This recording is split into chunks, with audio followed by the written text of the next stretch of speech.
মার্কিন গায়ক জর্জ হ্যারিসনের মৃত্যু হয় কত সালে?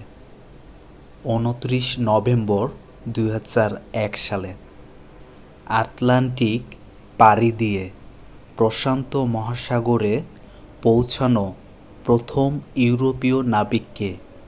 ফার্ডিনান্ড ম্যাগেলান, 1520 সালে।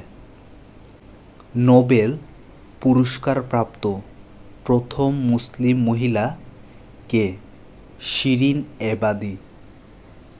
পানামা স্পেনের কাছ থেকে স্বাধীনতা লাভ করে কবে? 28 নভেম্বর 1821 সালে। কোন মুসলিম শহরকে লাইট হাউস অফ ইউরোপ বলা হতো?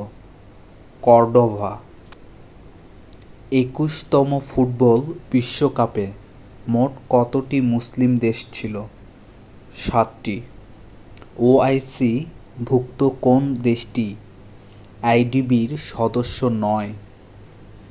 Ivory Coast. বিশ্বের সবচেয়ে বড় অর্থনৈতিক জোটের নাম কি? WTO। সিএফসি গ্যাস কত বছর সক্রিয় থাকে? 80 থেকে 170